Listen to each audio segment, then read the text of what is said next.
Você já ouviu falar na síndrome do X frágil? É uma mutação genética que pode ser a causa hereditária mais comum de deficiência intelectual. Os sintomas podem ser confundidos com o autismo e cerca de 2% dos autistas têm a síndrome do X frágil. No Cidadania de hoje, nós recebemos o Dr. Roberto Eray, professor pesquisador na área de genética da PUC do Paraná, e Luz Maria Romero, psicóloga e gestora do Instituto Lico Caese Model, que vão nos explicar o que é a síndrome do X frágil. Olá, sejam bem-vindos. Muito obrigada por virem aqui participar do Cidadania. Obrigada pelo convite. Muito obrigado pelo convite. Professor, essa síndrome, há quanto tempo ela é conhecida? Então, a síndrome do X frágil é uma síndrome já antiga, já muito conhecida há muito tempo, mas o fato dela não ser muito bem difundida na sociedade, muito conhecida, sempre ela está associada com autismo. Na verdade, muitas pessoas que têm as características do X frágil acabam sendo diagnosticadas com autismo. Então, a gente vai discutir um pouco mais aqui sobre qual que é essa sobreposição, né? Uma característica principal marcante da síndrome X frágil é porque ela tem um caráter hereditário, né? Ela já tem um teste genético que permite confirmar se a pessoa que tem um comportamento que é associado, cujas características são da X frágil, que muitas vezes se confundem com autismo, o teste genético permite eu tirar essa conclusão. E como é esse teste genético? É no de sangue? Então, o teste genético hoje pode ser feito com uma simples gota de sangue ou inclusive com a saliva. Tá? Esse material é enviado para o laboratório e o laboratório vai fazer um teste de PCR, por exemplo, ou Salter Blot, para fazer a confirmação da mutação genética associada com o X frágil. E o X frágil é o cromossomo X que tem uma mutação, né? Explica um pouco para a gente o que é esse X frágil. Isso, exatamente. A síndrome do X frágil, o nome surgiu pelo fato de estar associada com o cromossomo X. Tá? Então, só recapitulando, os homens têm um X e um Y, os cromossomos. A mulher tem dois cromossomos X. Tá? Então, quando a mãe é portadora de uma mutação que pode segregar, passar para um filho, normalmente é sempre um cromossomo só que tem alteração. Tá? Esse cromossomo alteração é numa localização onde fica o gene FMR1. Tá? Ocorre, na verdade, uma expansão do DNA nessa região. Então, a mãe, como portadora, ela tem uma expansão, tá? Ela é chamada pré-mutada. Então, essa mutação varia, chega até 200 repetições de uma região. E daí, quando ela tem filhos, os filhos dela que vão receber aquele cromossomo X mutado, tá? Então, geralmente é 50% a probabilidade do filho receber. Esse filho vai ter 50% de chance de desenvolver a condição, ter a síndrome do X frágil. Porque a mãe, no caso, ela tem o X com uma alteração, mas como ela tem outro cromossomo X, aí ela não tem sintomas. Isso, exatamente. O que acontece é porque os homens, quando eles têm o cromossomo X mutado, como eles só têm um, então a condição será mais grave. Nas mulheres, a condição é muito mais leve, tá? Então, elas são muitas... as mulheres é muito mais típico você ver que elas vão para a faculdade, elas estudam normalmente, tá? Elas têm alguns sintomas. Então, o espectro sintomático delas é muito variável. Nos homens, tende a ser mais grave, tá? Muito mais sério. E daí, isso que discrimina assim entre os meninos e as meninas. Só que tanto o pai quanto a mãe, eles podem ser portadores da mutação e podem segregar para a família, para os filhos. Então, a Luz vai comentar um pouco mais sobre essa parte familiar posteriormente, mas no contexto genético é assim que é muito bem conhecido a síndrome do X frágil, tá? Que também, o pai também pode ser apenas portador e não apresentar os sintomas. Isso, o pai pode ser portador. E sem saber. Sem saber. E geralmente o histórico familiar vai dar um traço disso, né? A Luz vai comentar com a gente posteriormente sobre essa relação familiar e da importância, né, de se enxergar para a família e não só para uma pessoa que tem a síndrome do X frágil. Luz, e sabe-se hoje em dia quantas pessoas têm essa síndrome? Existem esses números? Não, infelizmente não. No Instituto temos já há uns 5 anos, estamos trabalhando em criar exatamente esses números, até porque são necessários para criar essas políticas públicas, esses protocolos de atendimento, que não existe para X-Frágil, não existe protocolo de atendimento, mas precisamos ter esses números. Até onde nós sabemos, o Instituto é o único lugar onde temos um cadastro. Atualmente temos 725 pessoas até o dia de ontem, porque todas sempre vão mudando, sim? 725 pessoas, mas esses números são só estimados, porque nós temos um estudo, por enquanto, feito só no Paraná, onde fazemos o levantamento de cada família. Então, temos uma pessoa afetada, que é cadastrada, e fazemos um levantamento de um heredograma, sim, para ver a família toda, e normalmente encontramos que de 6 a 7 casos em cada família aparecem além daquele que foi cadastrado. Então, são números que não temos como mensurar por enquanto. Sim? Mas sabemos que a nível internacional, sim, existem, quem tem mais números mais claros é Espanha e os Estados Unidos, que são os que mais investem em pesquisa, sim, e os números são bastante altos, mas aqui no Brasil são nós que temos esses números. E é considerada, inclusive, a síndrome genética mais frequente. Depois da síndrome de Down, a síndrome do X-frágil é a causa mais comum de deficiência intelectual.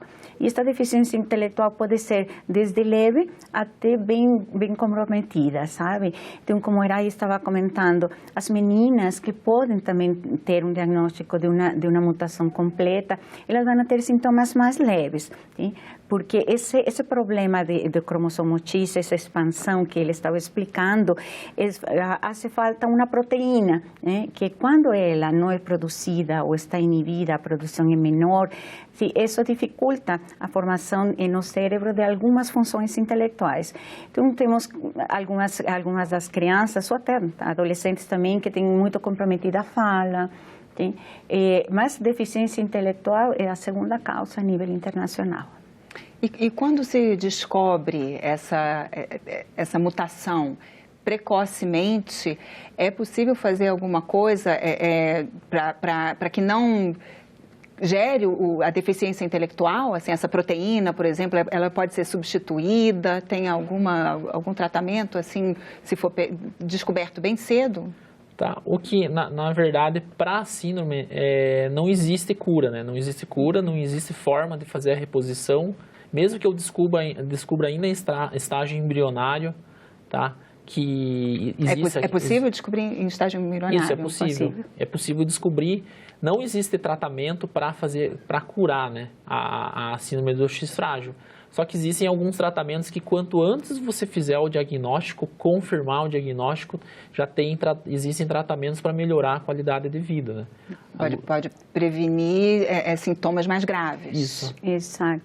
E o mais importante desse diagnóstico, entre mais rápido, melhor, a gente sempre comenta com as famílias, não é só a qualidade de vida da pessoa afetada, sino da família como um todo. Porque, como eu falava agora há pouco, sempre vamos encontrar mais casos. Sim? Então, é muito importante que, uma vez que está um diagnóstico positivo de uma pessoa, sejam testados os irmãos, as irmãs, primos, tias, sim? A família toda, porque podemos encontrar vários portadores. E na experiência que temos no Instituto, estamos fazendo o seguinte: temos um menino que já tem diagnóstico positivo, fazemos esse levantamento das irmãs, primas, e começamos a fazer esses diagnósticos em elas. E de cada 3 meninas, irmãs que testamos, 2 estão sendo positivas para a premutação.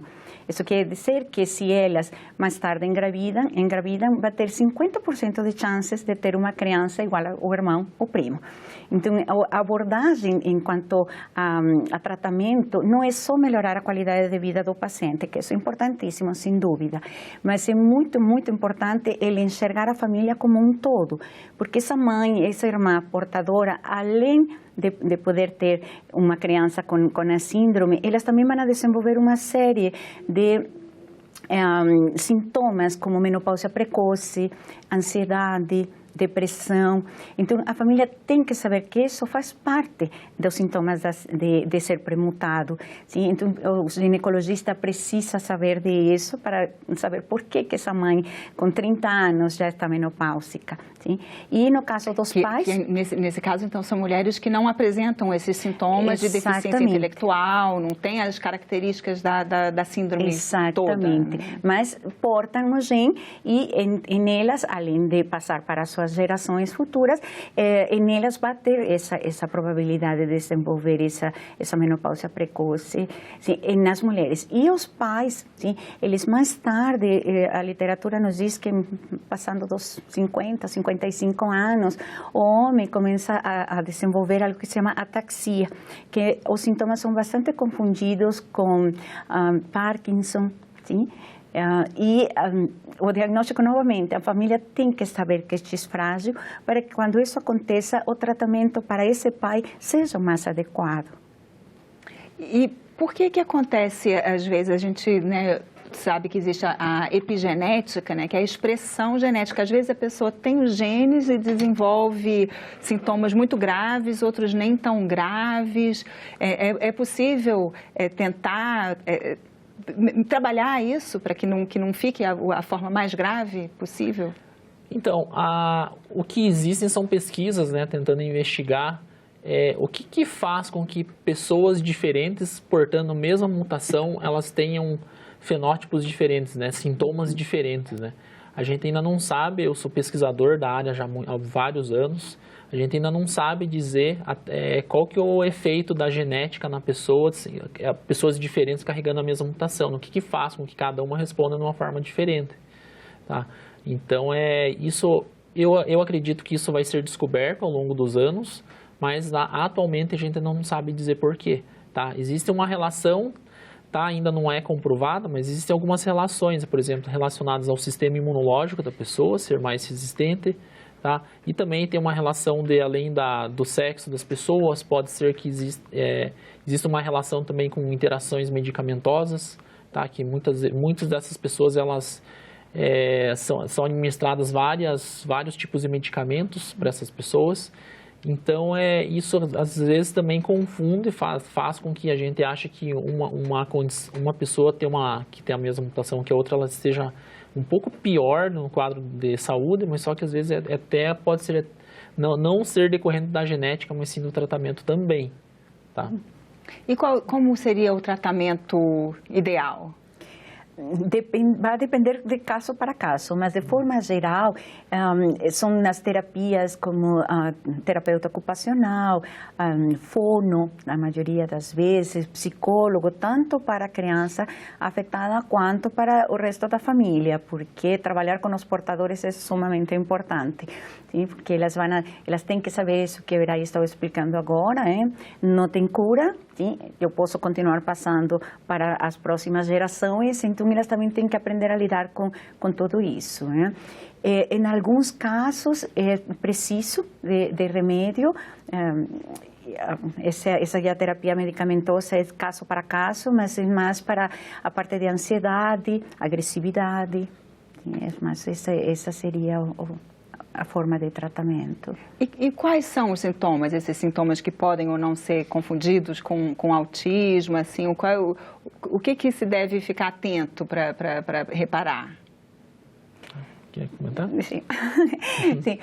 Por exemplo, a criança pequenininha, a maioria das mães relatam isso para nós, e isso é bem interessante, que esse é o caso bem específico de X frágil. Se a criança não estabelece um contato visual, ele prefere ficar sozinho, ainda sendo bebecinho, assim, de colo, eles preferem ficar deitados sozinhos do que no braço da mãe, que geralmente é ao contrário, um bebê pequenininho gosta de ser ninado, e no caso deles, eles preferem ficar sozinhos, choram bastante quando eles são abraçados. Que é semelhante com autismo, Exatamente, né? que é justamente por isso que muitas vezes nossos pacientes estão com esse diagnóstico de autismo, porque é bastante similar. Só que no nosso caso, às vezes quando eles são muito pequenininhos é um pouco mais difícil de observar, mas enquanto eles vão crescendo, eles se vão desenvolvendo algumas características que são muito próprias da nossa síndrome, que é um rosto mais alongado, orelhas de abano, Sim? Alguns deles, uma boa quantidade deles apresentam estrabismo, sim? Tem o queixo pronunciado, sim? A pele deles é uma pele muito, muito fininha, sim? Dá uma inveja, porque é uma pele assim bem suave.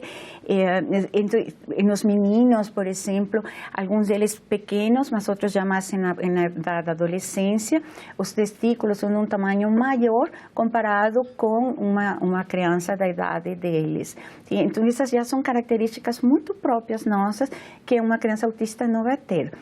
Eu acho que algo que pode chamar a atenção é que muitas vezes, por exemplo, nós temos o Jorge, que por quem começou o instituto, a Sabrina, a mãe dele, sempre me chamava a atenção, que sempre falava isso.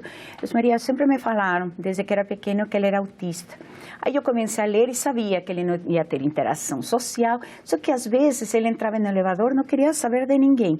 E outras, ele entrava cumprimentando todo mundo, bom dia, e isso foi chamando a atenção dela, de que às vezes tinha essas características bem próprias do autismo e outras vezes não. E isso faz parte do quadro clínico da síndrome. São crianças muito bem-humoradas, sim? Quando elas querem, estabelecem ou com quem elas querem, estabelecem um certo contato social, coisa que vai ser mais difícil de observar em uma criança autista. Então, eu acho que esses detalhes são bem interessantes de ser comentados, para que se uma mãe está com essa dúvida, pois tem um diagnóstico de autismo, mas esse mais tem que ser bem importante, essa mãe tem que ser escutada pelo professor, pelo médico, esse mais. Mas meu filho às vezes faz isso, minha filha às vezes tem isto, ou tem um histórico de deficiência intelectual na família, assim, uma causa bem determinada. Esses são sinais de que é interessante fazer um diagnóstico para X frágil. Mas então, autismo também, um autismo atípico ou não é considerado autismo? Não necessariamente. Na população de X frágil, temos aproximadamente 30% e 40% deles está associado com autismo. Geralmente, estes casos são mais severos. Sim? A criança não fala, tem crises mais de ansiedade ou de agressividade mais fortes. E quando é só X frágil, estes quadros é mais leve, sim? Mas temos essa associação. Então, tem crianças, tem pacientes que vão ter X frágil e associado ao autismo e outras só X frágil. Por isso que é tão difícil ter o nosso diagnóstico. Esses sintomas que a senhora citou, inclusive, estão listados no site. Quem quiser se informar mais, qual é o endereço do site de vocês? Nosso endereço é www.eudigox.com.br. E lá, além de literatura, temos uma cartilha que as famílias podem imprimir, temos espaço onde eles podem entrar em contato com a gente para, se tem alguma dúvida, sempre temos a ajuda de professores, de pesquisadores, médicos, que caso a gente não consiga resolver, sempre buscamos alguma alternativa para dar resposta. E na pesquisa, assim, está se buscando assim, alguma medicação própria? Já existe algum tratamento específico para a síndrome do X frágil? Então, a pesquisa hoje, na parte de busca de medicamentos, existem algumas pesquisas, tá, que usam basicamente células de pacientes que tenham X frágil para inicialmente identificar quais são os tipos de alterações celulares, moleculares, tá, que façam com que o neurônio dessas pessoas sejam diferentes, tá? Então, os medicamentos, existem alguns medicamentos que estão em fase de testes em laboratório para verificar se eles recuperam o neurônio para o estado natural, tá? Tanto o neurônio quanto os minicérebros, né? A gente consegue gerar em laboratório utilizando células da própria pessoa, células de pele, por exemplo, transformar em células-tronco e gerar uma estrutura que recapitule um pouco um minicérebro se formando, tá? Então, a gente tem esse minicérebro de uma pessoa com X frágil e a gente compara com uma pessoa neurotípica, tá? E vê as diferenças e tenta aplicar algumas drogas para recuperar, tá? Só que a pesquisa também, ela busca, como é uma síndrome, assim como outras síndromes e transtornos neurológicos, ainda são pouco conhecidas a nível do nível celular e molecular. Então, a gente procura também, principalmente, entender melhor quais são essas alterações. Será que é somente a proteína associada como a causa da X frágil a única que sofre alterações? Será que aquelas pessoas que têm as mesmas mutações, mas que tenham sintomas diferentes, elas não estão carregando alguma outra mutação que as tornem diferentes? Tá? Então, a pesquisa procura realizar esse tipo de investigação, tá? Porque é muito importante que a gente consiga entender muito bem, né, a base não só a base genética, mas a base celular e molecular, tá? Um outro tipo de pesquisa que a gente faz também é tentar fazer uma melhora dos métodos de diagnóstico. Na verdade, o método de diagnóstico atual que existe, ele já é eficiente para fechar um diagnóstico, só que o método de diagnóstico, às vezes essas pessoas podem carregar mutações diferentes que poderiam também estar causando a síndrome do X frágil, mutações que não são associadas à repetição, à expansão, né, de repetições que são associadas com o X frágil. Elas podem carregar mutações em outras partes do gene, não somente na região que é utilizada para fazer o diagnóstico padrão. A gente não tem números específicos, mas a estimativa é mais ou menos uma pessoa em cada 6 mil? Teria isso? Isso para os meninos. Para as meninas, 1 em cada 4 mil. Ah, sim, as meninas sim, que é um pouquinho menor. Um pouco mais, apesar de não apresentarem tanto.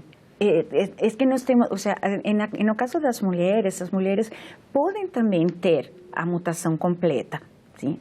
Pode ter, ou só carregar a premutação, ou seja, existem as duas alternativas, né? Só que, no caso, como eu comentava no início, quando a menina tem a mutação completa, como ela tem, nós temos mulheres, os dois cromossomos X, um deles, por enquanto, essa é a explicação teórica que temos, esse X que não tem a mutação, ele produz essa proteína e, de alguma forma, alivia. Os sintomas são um pouco mais leves. E no caso dos meninos, não, Mas nas meninas pode ter as duas alternativas, a mutação completa ou só carregar a premutação. Agora, a senhora falou assim, se alguém tiver alguma suspeita, que seria bom entrar no site do Instituto e se cadastrar? Isso. Uma vez feito o cadastro, sempre entramos em contato, mandamos a cartilha também para que tenha um pouquinho mais de informação e entramos em contato com a família. E aí começamos a fazer um pouquinho mais de pesquisa, de investigação em questão de outros membros da família com deficiência intelectual, ou muitas vezes eles já entram com o diagnóstico, mas quando não, entramos em contato para tentar buscar a oportunidade de conectar eles também, por exemplo, se é em Paraná fica mais fácil para nós, mas quando é em outros estados, com as APAES entramos em contato para que eles tenham uma primeira aquela consulta primária, sim, onde o médico vai também nos ajudar a dizer, olha, é importante, é interessante fazer o teste. Sim? E aí começa essa parte do teste, que normalmente são exames um tanto caros, dependendo da região, pode chegar a custar até R$5.000. Nós temos uma parceria com um laboratório que nos ajuda a ter um custo bem mais em conta. E o SUS diz que tem esse teste, mas nem sempre é muito fácil conseguir realizar. Pois realmente existe na tabela dos testes que são ofertados pelo SUS, está. Mas, geralmente, e isso é bem importante, que bom que você tocou no ponto, porque muitas vezes nos postos de saúde ou nos próprios hospitais, eles recomendam que seja feito o cariótipo, que esse seja oferecido pelo SUS de uma forma bem mais fácil. Mas o cariótipo antigamente foi utilizado durante um bom tempo, foi utilizado para o diagnóstico de X frágil. Só que tem o problema de que ele pode dar falsos negativos, é decir, pode não dar realmente o diagnóstico correto. Então, atualmente não é um exame próprio para nós. Então, os que citou Erai seriam os exames próprios para o diagnóstico. Muito obrigada pela participação de vocês. Nosso tempo acabou, mas parabéns aí por esse trabalho. Sim, muito obrigado. Agradeço a oportunidade de falar um pouco mais sobre essa síndrome, né? Que ela não é autismo, é diferente. Então, para conscientizar a população, né? E também para deixar, falar para todo mundo que quem tiver interesse, entrar em contato conosco, com o Instituto Lico Kaiser Model, tá?